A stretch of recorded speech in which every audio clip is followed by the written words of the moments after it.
Hello and welcome to our Learn to Use a Longarm with Pantographs video. Whether you are just starting out on your quilting journey or even if you've been quilting for a while, this class is sure to have you confidently stitching with our step-by-step simple process. Let's get started. The first thing I always recommend to quilters is that they lay out their 3 layers to make sure that everything is going to fit. It's very important that you have an extra 4 inches on all 4 sides of the quilt as far as backing fabric is concerned. You want a quilt that measures 60 by 60 to have a backing that is 68 by 68. Now, the process that I'm about to show you uses an aftermarket product, meaning it doesn't come with your long arm, called leader grips. You can also pin your quilt to the frame. You can also use zippers to attach your quilt to the frame. I like to use the system called leader grips, and that is a channel, like it's got a dowel sewn into the canvas, and there is a clear plastic channel that pops over top of that dowel, holding the fabric in between. I find that to be the easiest and fastest method for attaching the quilts to the frame, and it also allows us that extra space all around the quilt. So even if things aren't lined up perfectly square on the frame, as long as you have that extra cushion of 4, even 6 inches all the way around your quilt, you're going to have enough room to quilt that quilt edge to edge. Now, a few things before I begin, talking about our backing fabric. I like to see, if you're going to put a seam in your backing fabric, I'd like to see it running on the horizontal. That way, when you go to load your backing fabric onto this front roller, that single horizontal seam is going to roll on in a single turn. If you imagine for a moment a seam that runs perpendicular or this way, it's going to pile on top of itself on this front roller, creating a thickness where that seam is, which is going to leave your backing fabric slightly loose and fluttery at the edges. So in an ideal situation, put that seam running horizontally. I'm not saying you cannot quilt with a seam this way. I'm just saying in an ideal situation, put it on the horizontal. Now, if you like to use minky fabric for your backing, you're going to load that with the stretch running right to left. Minky is stretchy from the selvage to the selvage, so those selvages are going to run up the frame this way, okay?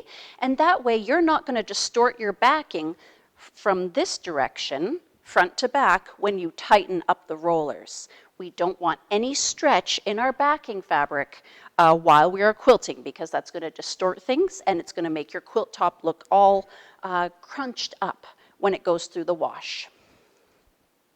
All right, now as far as batting, I like to use Hobbs 80-20. That's my favorite batting to use. It's 80% cotton and 20% polyester. Now, batting does have a right and a wrong side, so when I'm looking for the right side of my batting, I'm looking for a dimpled appearance or like puncture holes, because batting is manufactured through a process called needle punching, where they pound through it with hundreds of needles, and that's what holds all the fibers together. On the wrong side of the batting, we're going to be looking for little bumps. Nubs is what I usually call them. So I call the top side dimpled, and I call the wrong side pimpled. And I'm going to put those ugly pimples down towards my backing fabric. All right. Now, batting also needs to be bigger than your quilt top. I want to see that at least 2 inches bigger on all 4 sides. And again, that's going to give us enough room to accommodate the entire quilt top with a little cushion all around. Just in case things aren't square, we need a little bit of wiggle room. Now, I like the Hobbs 80-20 because it's a very resilient batting. It has quite a bit of elasticity to it. When I am moving quickly and loading a quilt, I like the durability of the Hobbs 80-20. I find 100% cotton batting has less elasticity, so if I accidentally stretch it too hard, it doesn't bounce back and it gets a bit of a ripple to it. I also find that cotton batting has more lint, and that makes my bobbin case more linty, and then I have to clean it more frequently. So that's why I like the Hobbs 80-20, just a little bit better. Also with cotton batting, because it's a natural fiber, it breaks down a little bit easier and it tends to migrate out to the stitching lines when you launder it a lot. The Hobbs 80/20 tends to stay in place a little bit better. Now, let's talk about our quilt top quickly. We want to, think about design and density and that sort of thing. We also want to think about the most efficient way to quilt that quilt top. So often, I'm just using this for size and shape reference, often our quilt is a rectangle. So if I put this quilt on the frame with the narrow width across, I'm going to do lots of narrow rows. But if you think for a moment, let's turn that rectangular quilt so that we do longer rows and less rolling. I'm going to be a little bit more efficient about the space that I'm quilting. So whenever possible, I like to turn my quilt like this. The only side effect of that is, instead of seeing the design run left to right on your quilt or right to left, the design is going to travel up and down the quilt. So if you're choosing a generic design, that will be fine. If it's something like a butterfly that needs to be right side up, then that's going to make a difference in how you load your quilt. Okay, but if you've got 4 inches on all 4 sides, you will have the option to load it however you like. All right, so now I'm going to fold this quilt and show you how I like to prepare things for storage, or sometimes people are coming into the shop to rent the machines, and this is how I teach them to prepare their quilts at home. I always ask that they lay everything out ahead of time so that when they get here, everything is prepared and ready for loading on the frame. So what I like to do, I'm terrible with numbers. They don't stick in my head, so I like to fold the quilt a specific way. And that is by folding it across the width. Then I know when I come here to load it on the frame, I'm going to unfold it across the width. And I usually go to about the width of a hanger. And then I can store my 3 layers, the quilt top, the batting, and the quilt backing, all on one hanger, and it easily transports to the Longarm Quilting Studio, or it's a very efficient way to store quilts in your home, and for customers if you're going to lead to that point. Again, I am going to fold across the width, and when I laid this out, I made sure that my batting was right side up, and I also made sure that my backing was right side down. I want to make sure that the right side of the fabric is facing out on the quilt. So again, we're going to go to about the width of a hanger.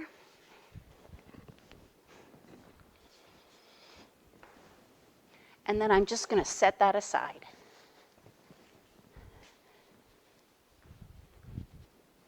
Now normally I would do the same thing with my backing fabric, but since I'm here and ready to quilt anyways, we're just going to scoot it out of the way for a moment. But just imagine that I had unfolded that across the width. Throw the bulk of it over the back, and now I'm just going to need access to the very front edge of it. The first thing I'm going to do at the long arm is make this front roller long, and then I'm going to bring it over onto itself. Now, like I said, I'm going to be using leader grips, and I'll show you the grips in a moment. But you could pin at this point if you chose. You could also use zippers, and that would require stitching 1/2 of the zipper onto the edge of your backing fabric. But our method is pretty straightforward and very, very fast and easy. When I used to pin, I called it cave quilting, and I was always bleeding all over quilts, which was not fun. So I just want to line it up so that I've got about a finger width of fabric past that dowel that's in the canvas. And my bottom edge is fairly straight, but even if I did not have a square backing, I would still have a lot of flexibility here. Have you ever tried to square up a queen size backing? It's really, really tough. So if you haven't got a perfectly straight edge, you have a bit of forgiveness here with this system. I just want to make sure that my sides are at about a 90-degree angle from my front edge. Now I'm going to start pressing these leader grips onto that dowel that's sewn into the canvas, and I'm centering it over the leader grip before I press it on. Because the grip is shaped like a C and it's got a clamp onto that dowel, I want to make sure it's in place before I press it so that I don't crunch the grip and break it. If you're using those on a thicker, more plush backing like Minky or Fireside, just take your time with it because they are a little bit thicker. Next, I'm going to lift this up and I'm going to drop it into the frame. What I'm going to do now is start rolling this on to that back roller. And I'm going to do a single turn and then I'm going to smooth out from center. I'm going to continue doing that, making sure that I'm not rolling any wrinkles onto that front roller.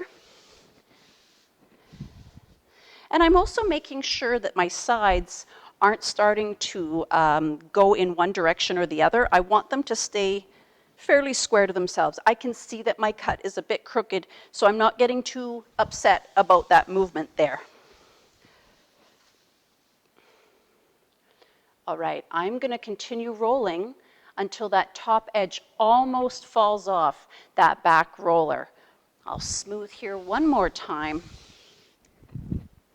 And now what I'm going to need to do is go around to the other side of the table and attach that back side. First, what I need to do is make this back roller long. Remember at the beginning I made the front roller long?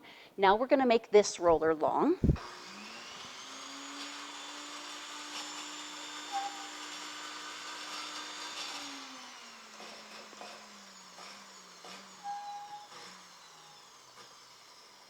Now, the machine I'm using is called an APQS Millennium. It has a motorized power fabric advance. Not all long arms have this. This particular model does. So the model that you are using or brand may require you to manually roll that roller, and that's fine too. Nothing changes here. We're just going to wrap it around itself, knock everything off the table, and I just want to see that dowel in that back canvas just over the crest. It's kind of a sweet spot there where it's really easy to attach. Before I go around to the back of the table, I'm going to bring this edge of the backing fabric back up there so that it is in place for when I go to attach my leader grips. Maybe I'll give myself a little bit more room. If you are finding it really hard to reach, you can do this step from the back side of the table using the leader grip to pull the fabric towards you. All right, give me a moment and I'll see you on the other side of the frame. Here I am at the back of the frame. Now just remember that we made this back roller long and we wrapped it around so that the dowel was here at the just over the crest of the back roller. And I am using my tiny little leader grips. They come in 1 inch. They come in all different sizes, but this 1 inch is just helping me keep things in place. And remember that you have 4 extra inches of backing fabric around. So if you've got a little bit hanging over the back side here, that's okay. You need that extra fabric to just be the buffer around the quilt. Now, I hope you can see that I've got this nice and flat. It's a little bit hard to tell if you have the same amount of swoop on this side as you have on this side, so I try to make it as flat as I can, and then just by looking at the fabric, I can tell that it is square. Now, if I purposely take the fabric and skew it just even 1/4 of an inch, I can see this funny draping appear in the fabric, so I don't want any funny draping. I want everything to be nice and flat, and that's how I know that everything is square. Once I've got it laying nice and flat, I'm going to go ahead and attach my long leader grips along this back edge of the frame. And again, I am centering that leader grip over the dowel, and I am carefully making sure it is in place before I press it, because I don't want to crack them. All right, they're a little bit longer than my quilt, but that's okay. I've just attached it fully to the far end, and I am fully attached on this end as well. Once I've completed that step, I'm just going to drop that into the frame, and now I'm going to come around the front again, and I'm going to load my next piece, which is the batting. Okay, so I'm back around front now, and I need to pick up all that slack. So on my APQS, I can just hit this green pedal,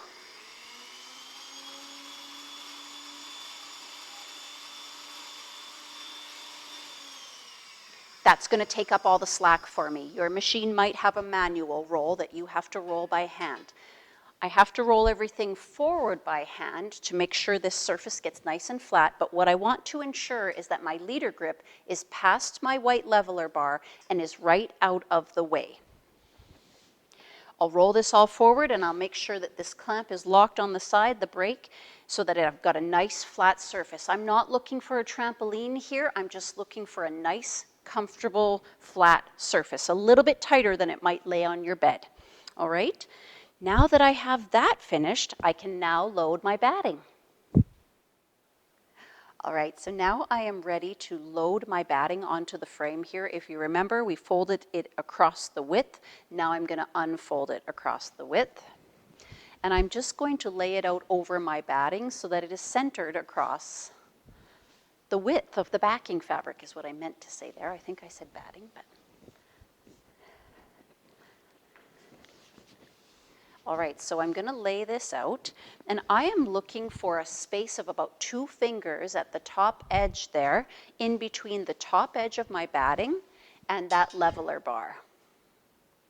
Now, it doesn't matter if it's your 2 fingers or my 2 fingers, it's just an approximation.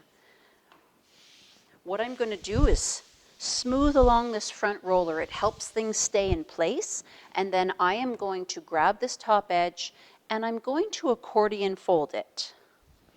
Next, I'm going to stuff it under this bar and lay it back out flat again.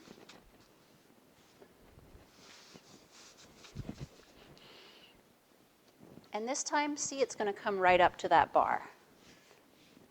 But because I gave myself an extra 2 inches around all 4 sides, I actually have more like 4 with my batting, minimum of 2.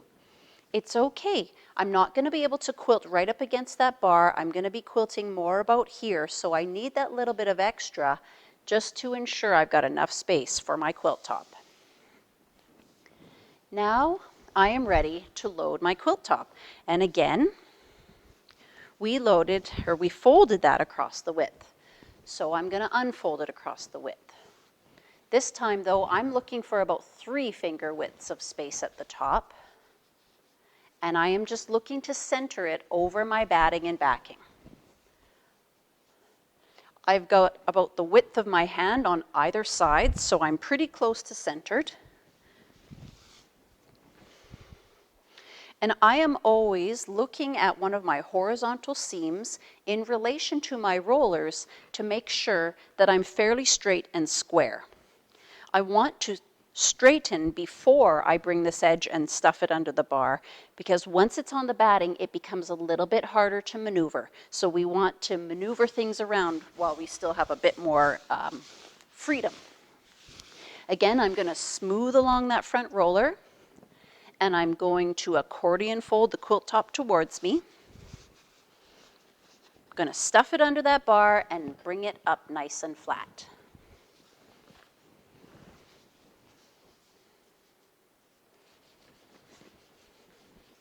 Now we can see that we've still got a nice cushion above there. We're not going to drag the machine along that bar. We're going to have lots of clearance in order to get this quilted right up to the edge. All right, so now I am ready to check for how straight my quilt is horizontally, and I'm going to use this horizontal seam in the quilt in order to figure that out. If you have a border on your quilt, you can also use that inside border seam. I don't recommend using the outer edge of the quilt because that's not always perfectly square, but usually an inside seam is a little bit straighter. Now with this particular machine, I have a channel lock. So at the touch of a button, I can ensure that I am going in a perfectly straight line. However, if I do not have that feature on my machine, what I can do is just line up the front of my hopping foot with that seam, and with a very gentle push, strictly on the horizontal, no front to back, we're going to drift along and make sure that the front of the hopping foot stays lined up with that seam. If I have a portion that's lower or higher, I can adjust the quilt or tug the quilt up in order to achieve a nice straight line. I need to make sure the quilt is straight before I start quilting. Once we've begun quilting, it's going to be stitched down however it's laying, so make sure things are straight and square before you begin. Now I can see that my quilt is nice and square on the frame. Next I need to thread the machine. We like to use here at our shop a thread called Glide, and we use the accompanying bobbins, which are called Magna Glide bobbins. Let's start with loading the bobbin first. So these pre-wound bobbins are wound in a factory, which means they are very consistent, and I like that a lot. They also have a magnetic core, and so there's a black ring on the magnet side. There's a green ring on the side that is not magnetized. So we want to make sure that the black ring goes into the bobbin case. You may have a small spring, a check spring that's inside your bobbin case. You're going to want to remove that if you're using the magnetized bobbins. I am going to pop that bobbin in there, and I'm going to bring the thread up through this little split, up under this little finger, and I just like to give the bobbin thread a pull to make sure that it's turning freely and it's not hung up inside anywhere.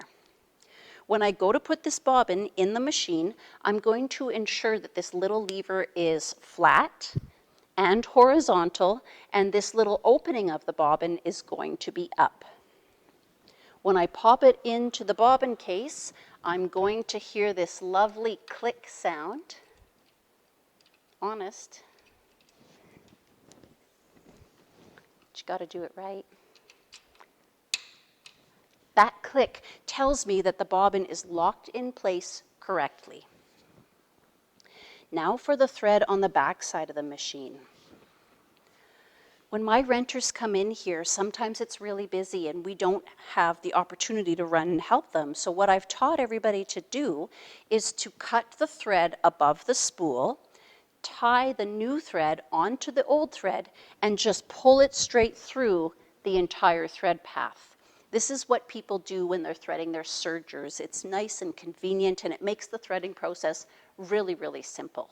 So if you find the ideal tension on your machine, I encourage you to use that method so that you don't have to adjust anymore. It's already going to be threaded and you can just pull everything straight through.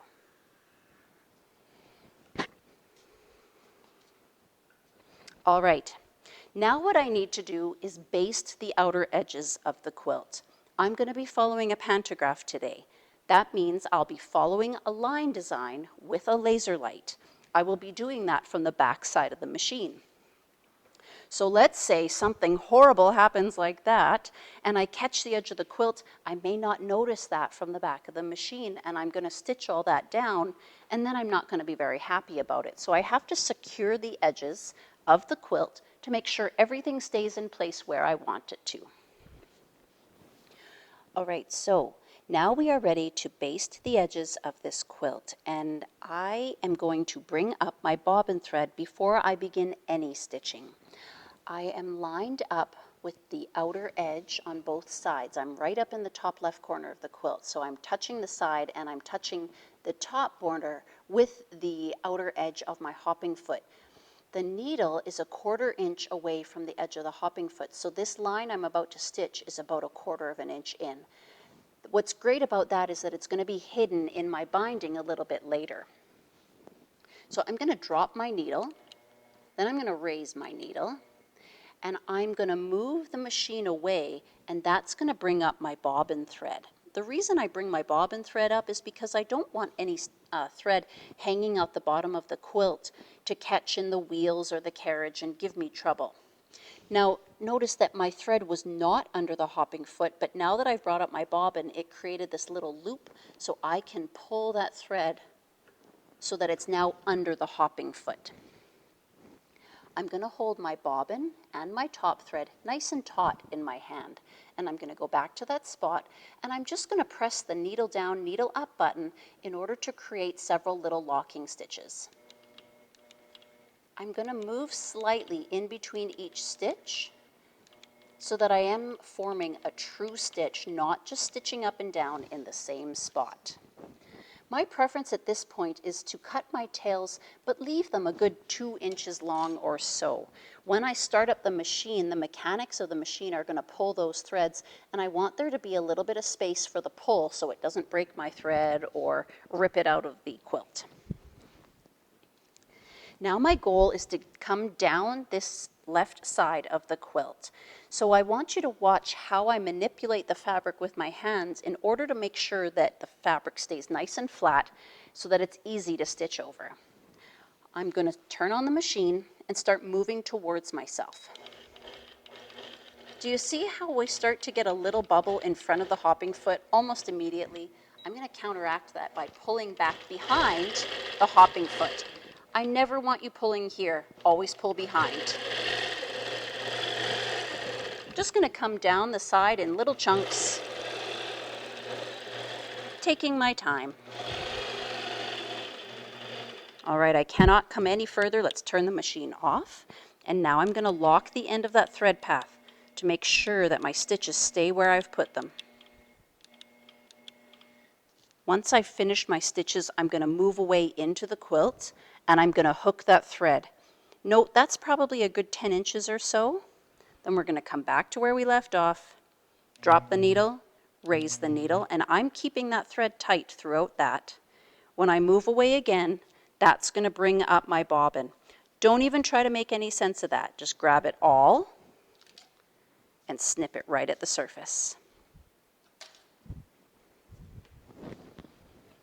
All right, now we're going to come back to that top corner. We're going to do the same process again. I'm holding my thread nice and tight, drop my needle, raise my needle, move away, bring up the bobbin.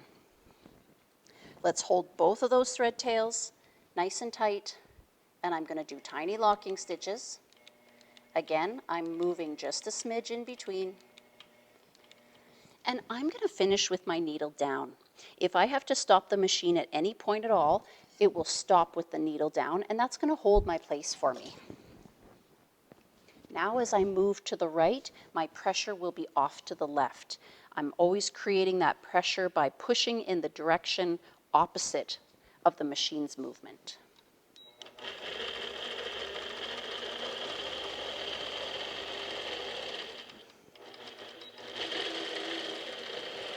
We're going to watch for any seams, make sure that they stay the way they should. We don't want to flip anything or let things go where they're not supposed to.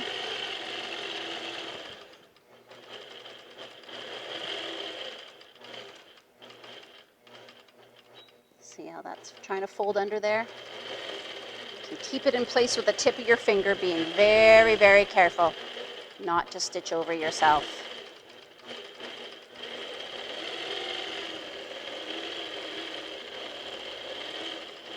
Just take your time and go nice and straight. When you get to this top right corner, there's no need to cut thread. We're just going to change direction.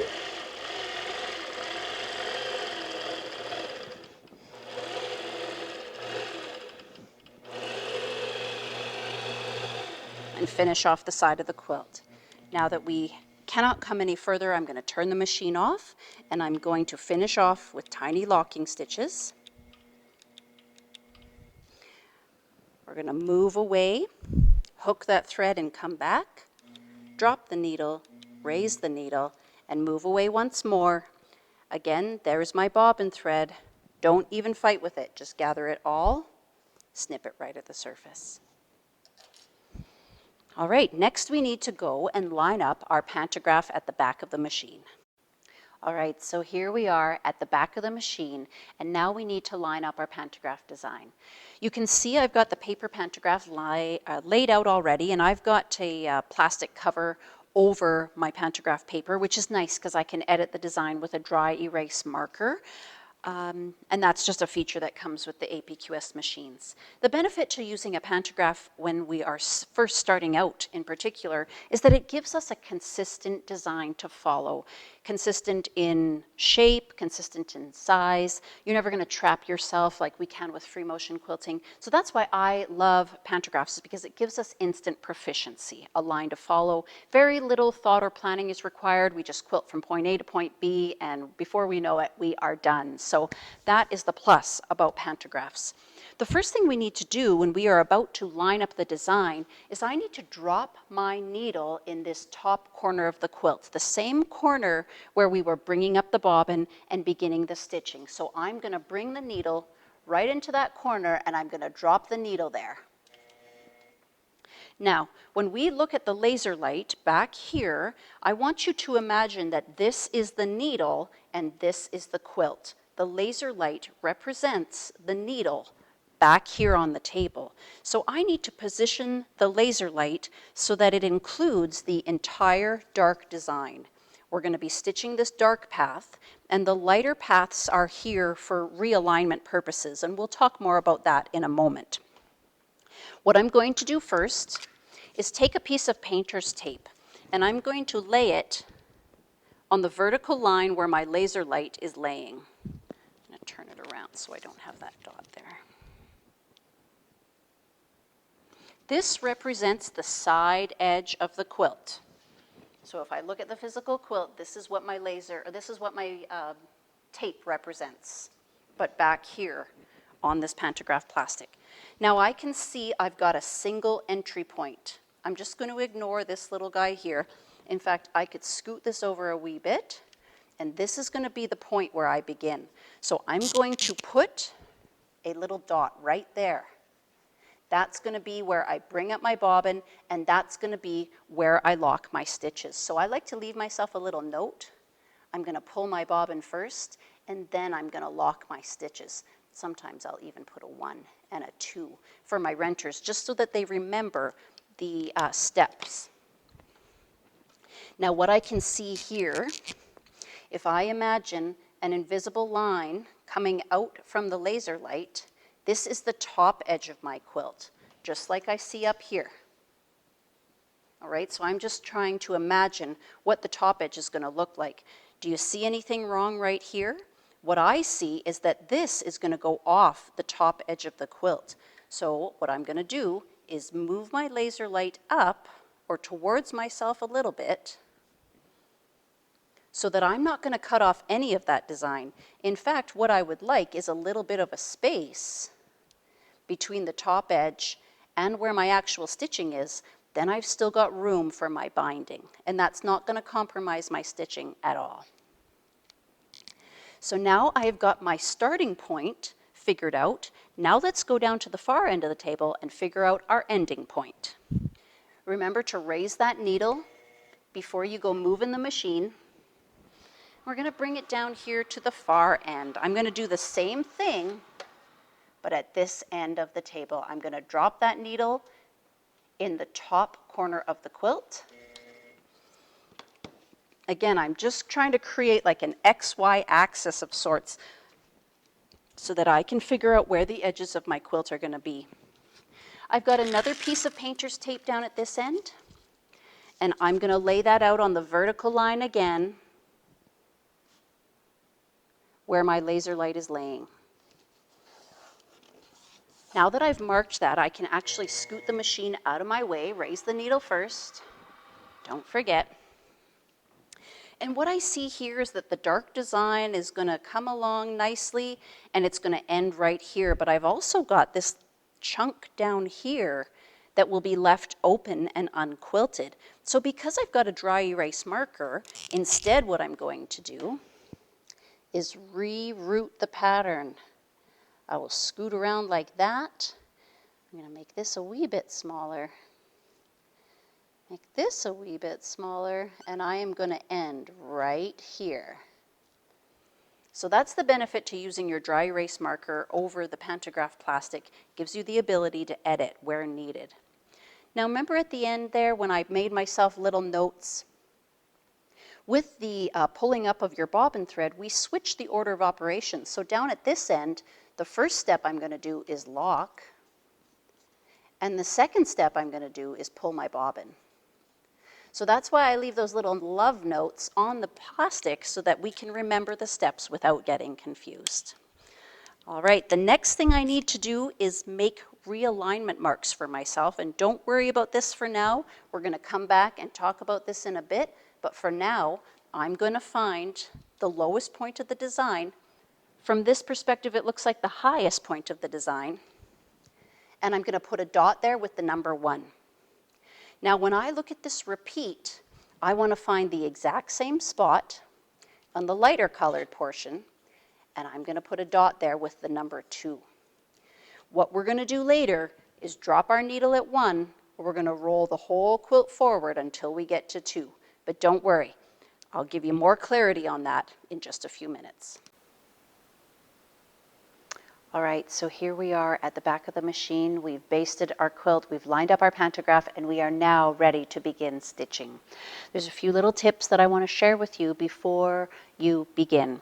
So first of all, with our machines, at least the APQSs, they move so nice and easily on the frame. I always recommend to quilters that they use their fingertips to hold the handles. What you're going to find is if you death grip or clench tightly, you are going to get tension and stress in your arms, and it's going to travel all the way up to your shoulders and neck, and before long you won't enjoy the quilting process. So I really want you to try and use a light touch and just think of it as throwing and catching the machine. Okay, you're going to move through the hips. It's a little bit like having a new dance partner. Now also, when you are watching the laser light and following the design, I want you to imagine that you're driving a car. When you are driving your car, you don't look at your hood ornament, you don't look at the laser light directly, you're looking ahead, you're anticipating oncoming traffic, you're anticipating pedestrians, you are looking for the next curve, swirl, or turn in the design. So if you're looking ahead, you can more easily anticipate the next movement that needs to be made. Now, it's very easy to forget the necessities of life. You may realize that your eyes are burning with dryness because you haven't blinked in 5 minutes. You may also notice that you're holding your breath. You'll get to the end of the row and you're gasping, blue through the lips. So please do not forget the necessities of life. You need to blink and breathe while you are long arm quilting, okay? Lastly, I'm really bad for feet firmly planted and the machine way over here. And at that point, it's really hard to gracefully transition and take a nice fluent step. So I like to recommend keeping my weight on the right foot and having your left foot just loose and extended, kind of ready for that weight transfer, okay? And then it's easier to make those lateral movements. If you're really struggling with stepping, go ahead and stop the machine, take your step, and then restart once you've gotten into your new position. Now, the first thing we need to do before we begin a row is to follow our little instructions that we wrote on the plastic. We're going to pull up that bobbin first, and then we're going to lock our stitches. So I'm going to line up my laser light over that little dot that I gave myself. And if I look up on the quilt, notice that I'm outside my basting stitch. I'm in that little 1/4 inch outside of the basting line. If I tie in and out in that little 1/4 inch, no one's going to see my start or stop. It will be hidden in my binding. So that is where I recommend you always try to start and stop. So from back here, I'm going to reach over, I'm going to grab that thread tail, and I'm going to drop my needle. I'm going to raise the needle and I'm going to bring up that bobbin thread. I do this every single time I start stitching because I want my stitches to stay exactly where I've put them. Now that I have both my threads, I'm going to go ahead and do tiny locking stitches. And I'm going to finish with my needle down because that's going to help me hold my spot. Now I prefer to just put that tangle of threads off to the side. I'm going to trim that later, but I can't leave it laying on the body of the quilt because it'll tangle me up just like an octopus. Now I am ready to start following this line. Now at this point, a lot of people have the urge to just quilt super slow and stay perfectly on that line. But what I have found is if you go a little bit faster than you think you should, you're going to get a more smooth, fluid line than if you stay on it going super, super slow. So what I'm going to suggest is that you go a little bit faster than you think you should. So hang in with me. I'm going to go ahead and quilt this row, and then we'll talk about how to do a partial design at the top that's going to fill in the open areas, and I'll show you that in just a moment. I'm going to turn the machine on, and off I'll go.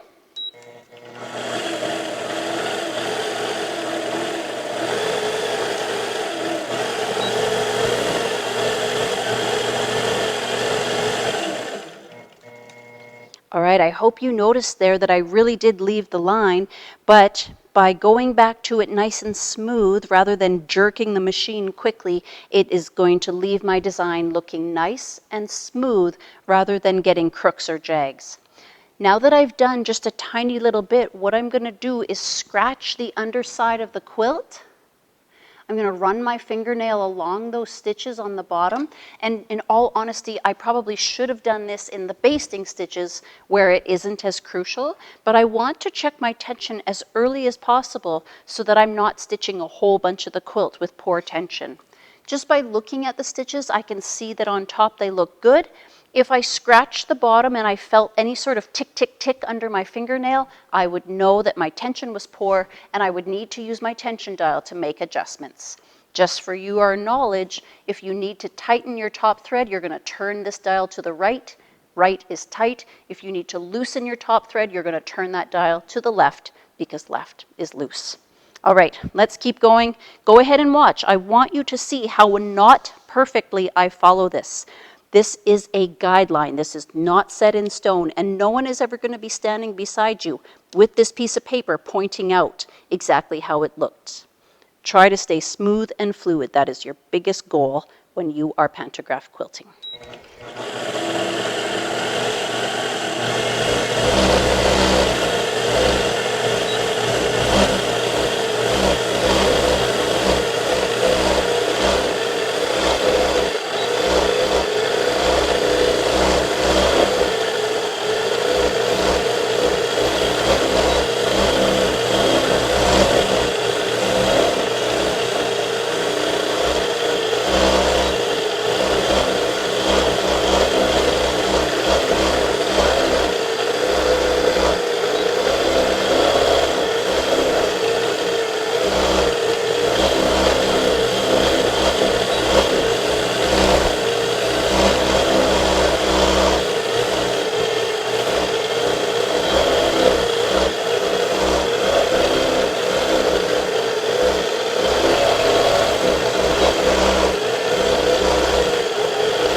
Have reached the end of that row, and as I was quilting, I thought of another little tip that I wanted you to know.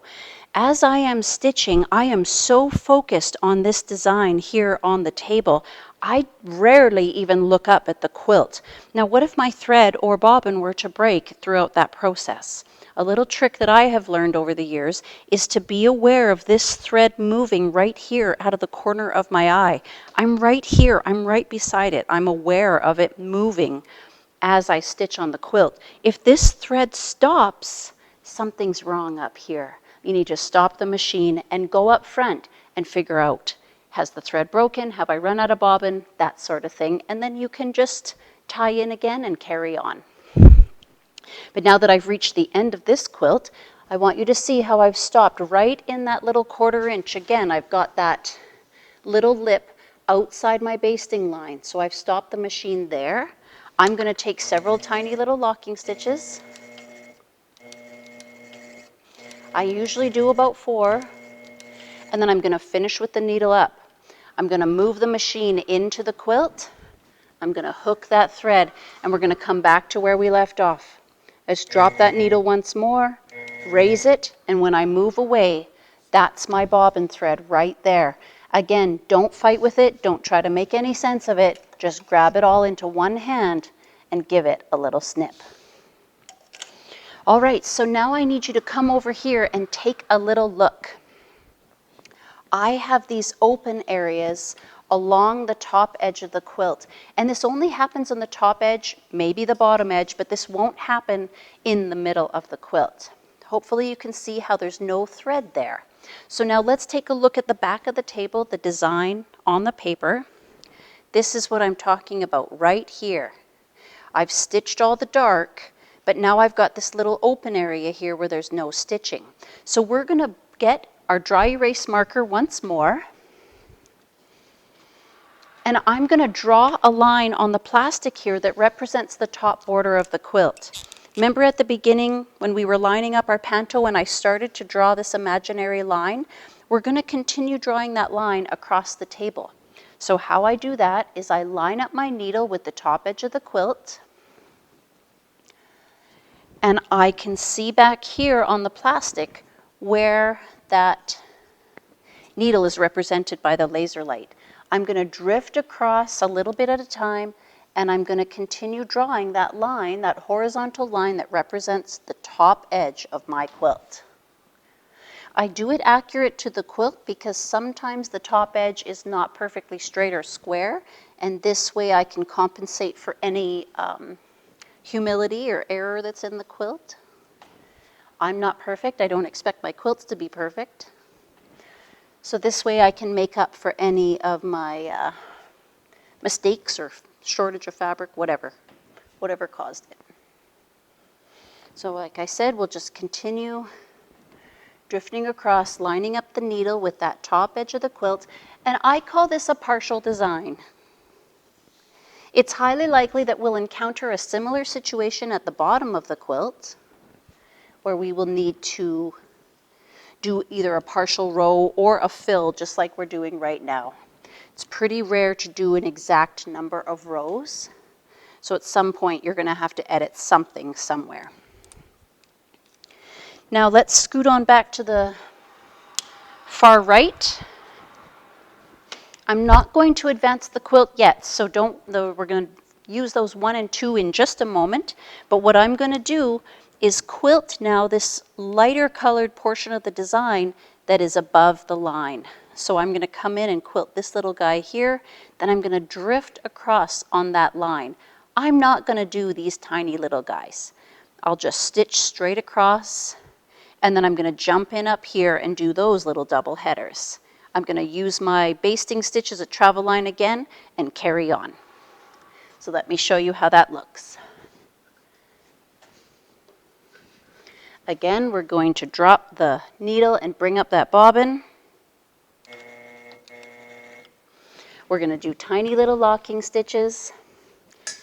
And right now, I'm sure you're sick of hearing that, but by the time you do it 3 or 4 times, you will have it down pat, and you won't even think about it anymore. You'll be able to do it in your sleep, just like I do. All right, my stitches are locked, my needle is dropped. Now I'm going to start up the machine.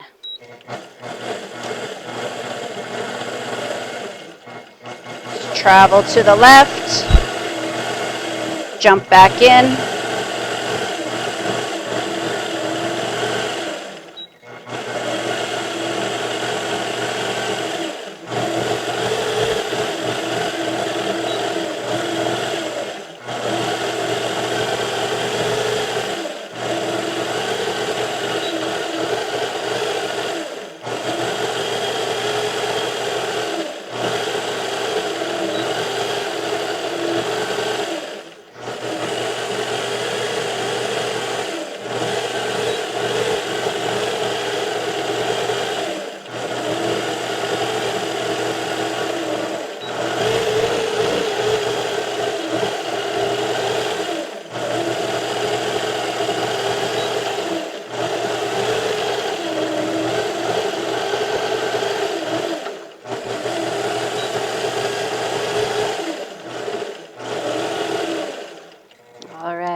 So now we'll turn the machine off and I will tie off my stitches again, a couple of locking stitches.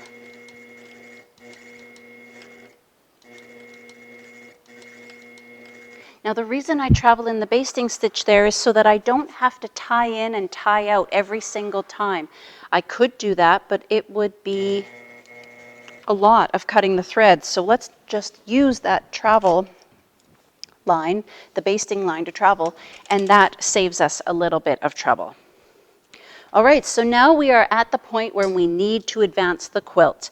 I told you earlier about our number 1 dot at the lowest point of the design and our number 2 dot that's in the same spot but in the repeat. So what I'm going to do now is drop my needle at the number 1 point. Oops, we're just going to drop it, not turn the machine on. And I'm just going to scoot around to the front, so give me a quick second. Okay, so here we are back at the front of the quilt, and now it is time to roll things forward. You can see I've already got my needle dropped at the lowest point of the design, which if we look back at the Pantoplastic again, we can see that's the number 1 dot. Now what I need to do is loosen my break so that I can freely roll the quilt. Now I don't let the quilt slump like that. I want to keep it nice and flat so that I get a very accurate reading of how far the quilt is moving forward. Now I'm going to go ahead and roll the quilt forward.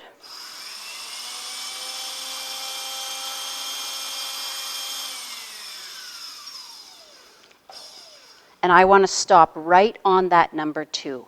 If I do not go far enough, my next row is going to overlap the prior row. If I go too far, I'm going to have a funny gap between my 2 rows.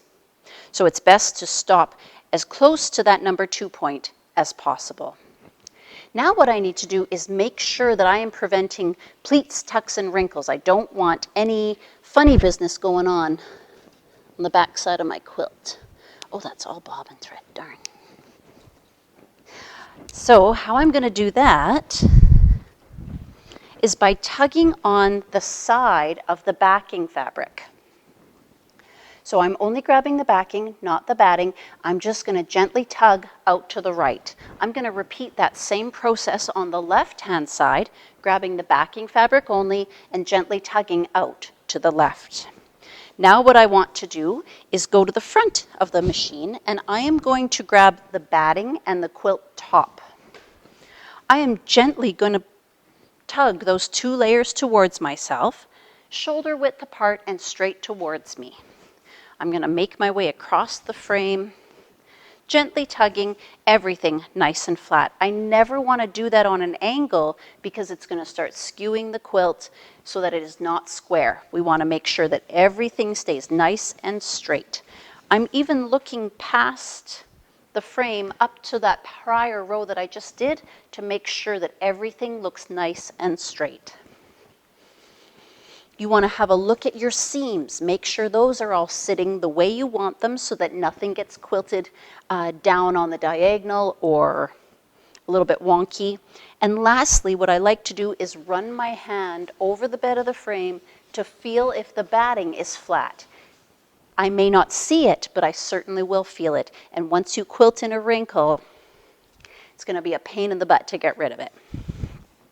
Now the basting. Normally when I baste, I've got enough space to do 2 rows. So I am fine for this turn, but the next time I roll the quilt forward, I'm going to baste down the sides again.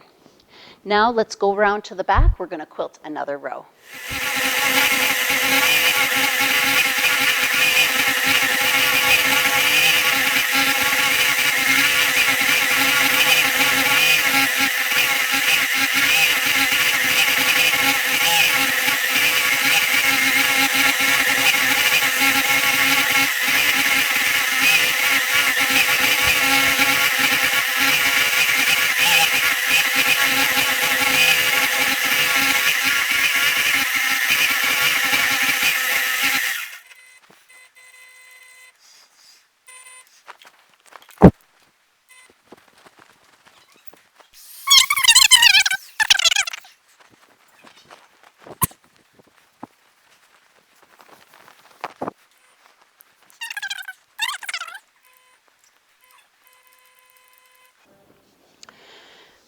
So I have now advanced the quilt, and I am going to stitch down the side again to ensure everything stays where I want it to.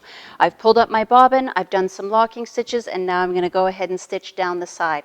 I'll repeat this same process at that end of the quilt to make sure everything stays where it belongs. Then I'll move to the back and start another row.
Alrighty, my thread broke. Maybe my bobbin ran out. I'm not too sure, but I can see my thread waving around up there like a crazy person. So I'm going to go around up front. I'm going to check my bobbin. I'm going to rethread my needle, and I will show you how we can tie back in the middle of a row.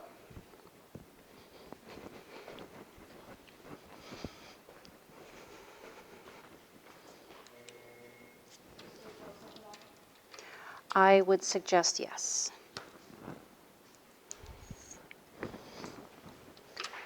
All right, so my bobbin was fine. Maybe I was stitching too fast, and that's what broke my thread. Sometimes that does happen. So if you are experiencing lots of thread breaks, I suggest slowing down.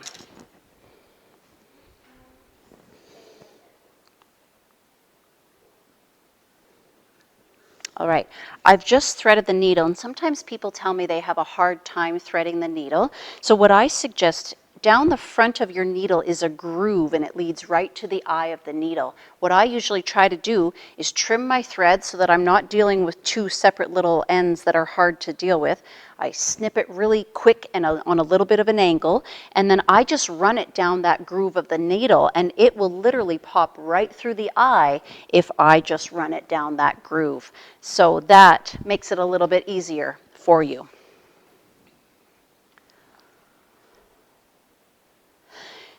I can see right here is where I have run out of thread. If I pick at it a little bit, it will start to come undone. So what I'm going to do is go back 3 or 4 stitches, and I am placing my needle right over top of one of those stitches. Do you see how I'm kind of bracing the hopping foot with my finger? My finger's not under it, but just bumped against it to hold it in place.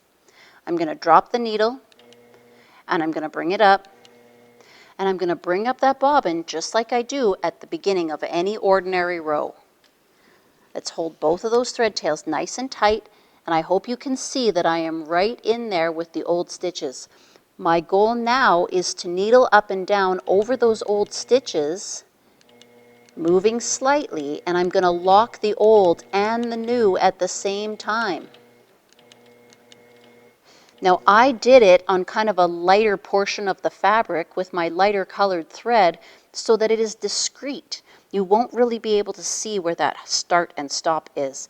If I had done it back here on the navy, it would be a little more obvious. So just choose a little bit of a more discreet place to do your tie-ins and outs. Later I can cut this right flush. For now, I'm just going to leave about a 1-inch tail, and that gives me a little bit of room for the mechanics of the machine to get moving. I've dropped my needle that's going to hold my spot, and now I can go around to the back of the machine and begin where I left off.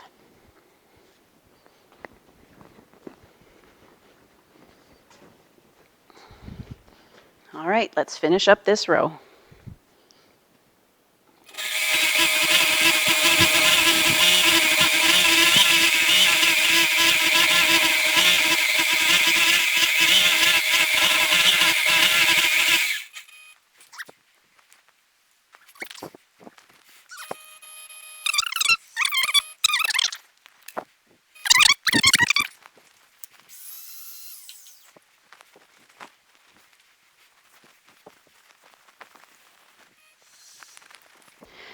Now, so far you've seen me stitching with both hands on both handles, but I just want to tell you that that's not for everybody. Sometimes people will stitch with a single hand, maybe just the right hand on the left handle.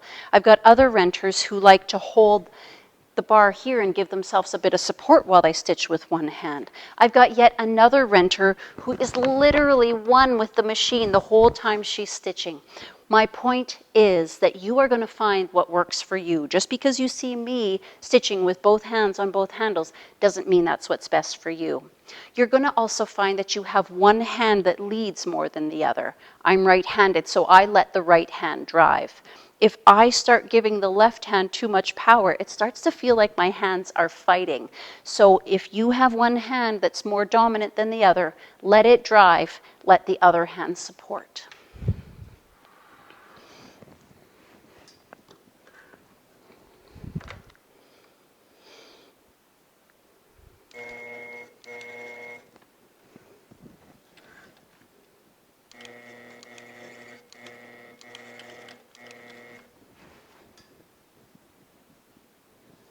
Now, another thing that I've just noticed is that it looks like my pattern has shifted a little bit, or when I start again, I'm a little bit further in the quilt than I was when I originally started. There's something called fabric draw. As we quilt, the fabric draws in a little bit from the stitching. So you may notice that your quilt looks like it's getting a little bit narrower, like the design starts a little bit later, and that's okay. Just follow the line in and start at the later point and carry on. It's to be expected.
Okay, I like to share a story about one of my renters who I thought was really, really smart. She wanted to do a really elaborate design on a quilt that she had never done before.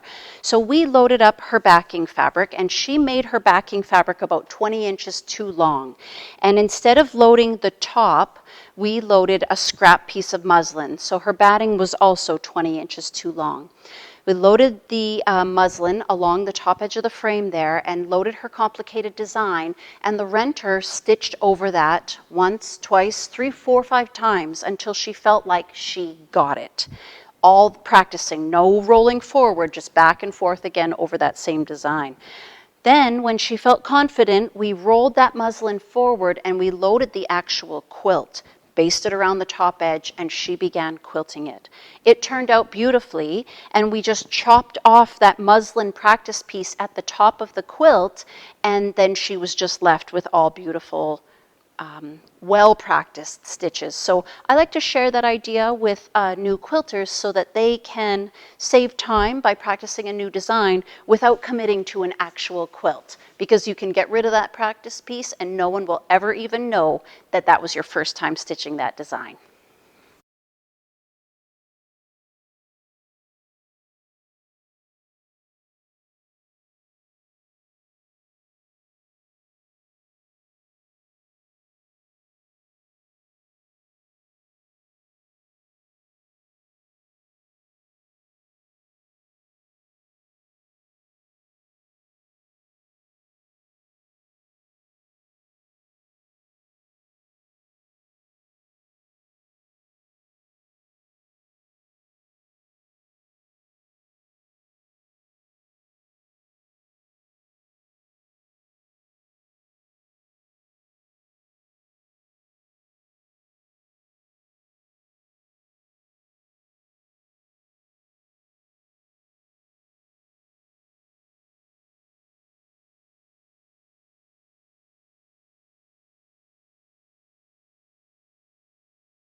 Okay, we have made it, so we are nearly at the very bottom of the quilt.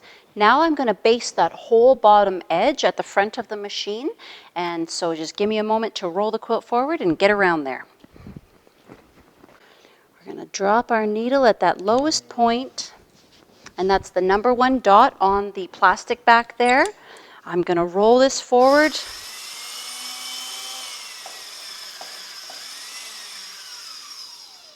until I get to that number 2 point.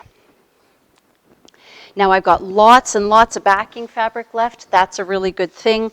There's nothing more frustrating than getting to the bottom and realizing you don't have enough backing fabric to finish your quilt.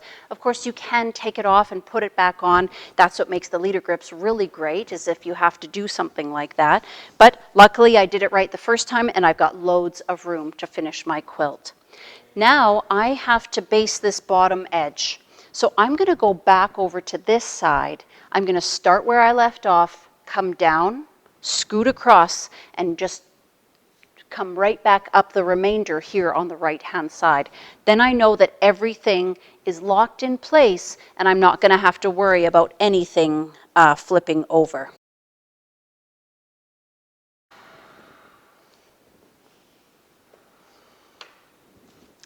So there I can see the end of my last basting stitch. So I am going to just go back a few stitches on that line. As always, I'm going to bring up that bobbin, hold those 2 threads tight, and I'm going to do tiny locking stitches going back and forth.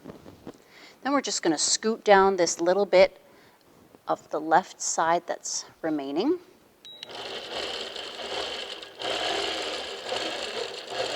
And again, if I let that fabric go, it starts to bubble up in front, so pull back. No need to cut, we're just going to change direction.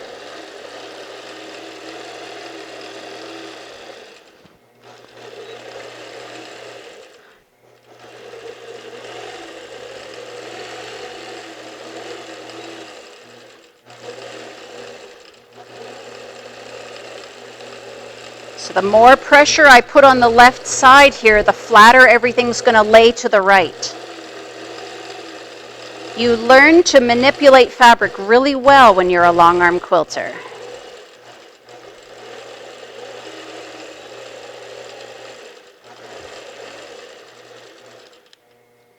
Just want to make sure everything's nice and flat over here before I finish up that edge. If this was a little bit wonky, I wouldn't want to end up with a kind of pleat or a pucker over there, so I want to make sure that's all flat before I get there.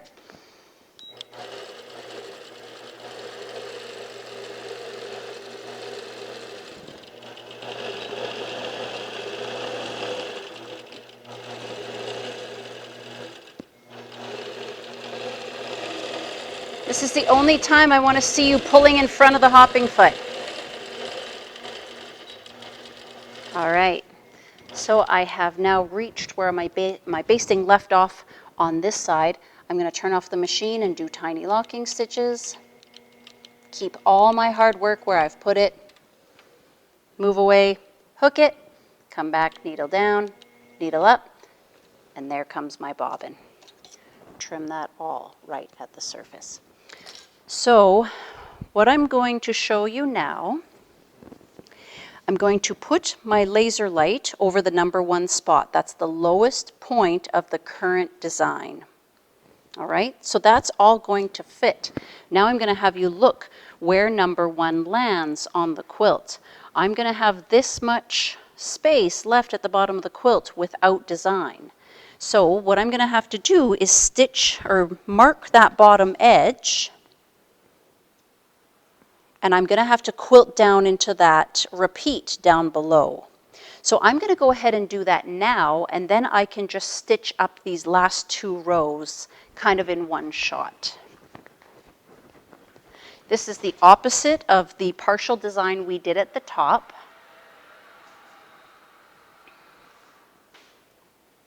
So again, I'm just going to line up my needle over that bottom edge of the quilt, and I'm going to begin marking it back here on the plastic. This time I'm going to stitch everything that's on this side of the line.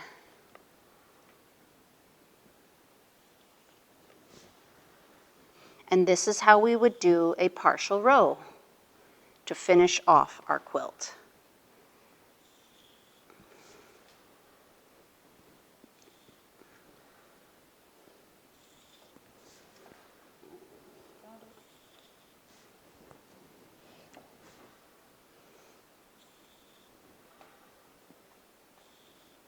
All right, we're nearly there. We're also nearly done this quilt.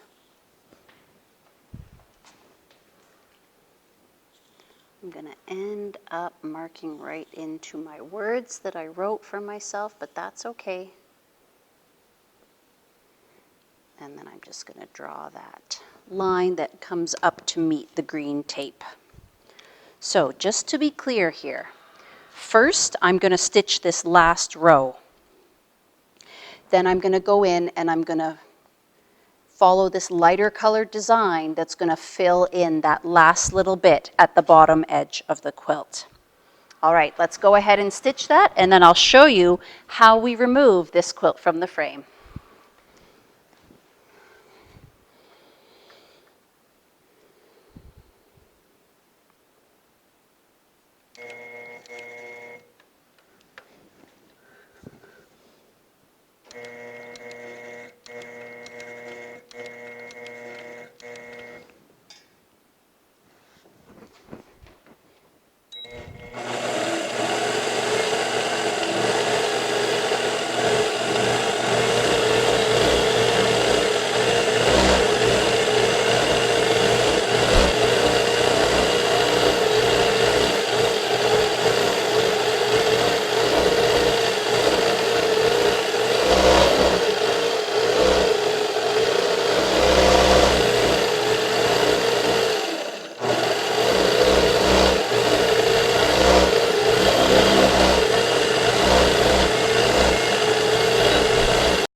All right, so now I'm ready to head into my very last row of the quilt, and I feel like I should point out that if your bottom edge of the quilt extends beyond the paper here, then you need to just roll it forward like normal. You would drop your needle at 1 and roll forward to 2, and you would use the dark design as your partial, so your line would actually be up here a little bit higher. Mine conveniently worked out so that the bottom edge was still on the paper.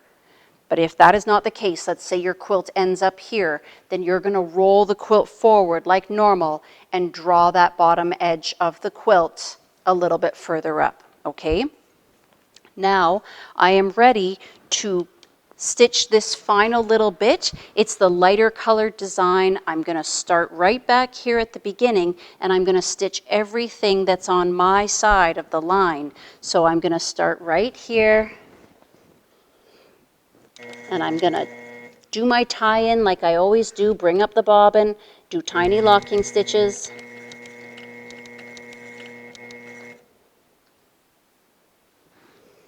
And off we go.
Done, done, done.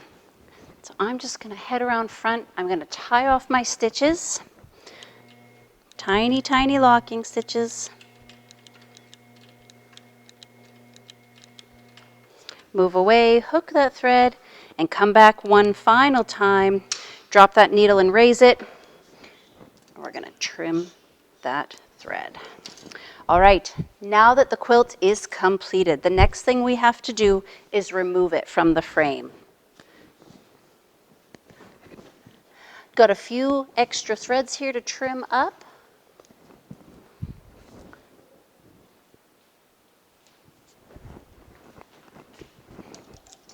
And I'm just going to push this machine. Maybe we'll go this direction.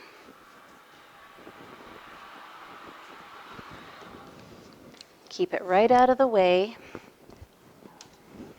Now the first thing I'm going to do to remove it is pull the batting up out of the way. That's going to reveal that leader grip that is underneath. If you can't quite see it or it's a bit too tight, you can just unroll the roller to lessen the tension.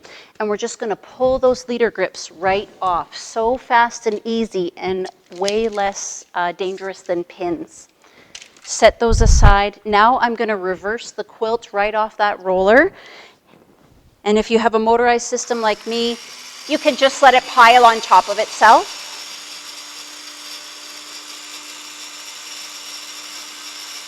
That backing looks beautiful. My stitches are perfect.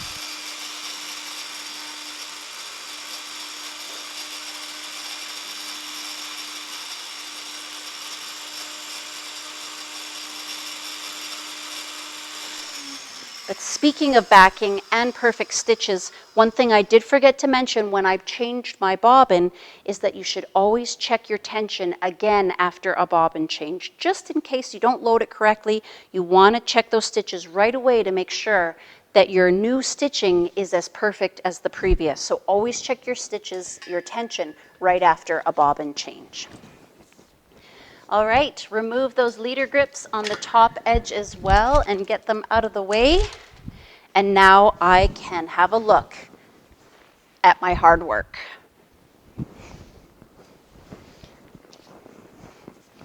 All right, I'm pretty pleased with how that turned out. It looks really, really great.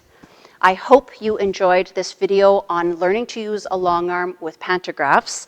And if you have any questions at all, please reach out by email or in the Facebook group and ask your questions. We're more than happy to help you with the answers.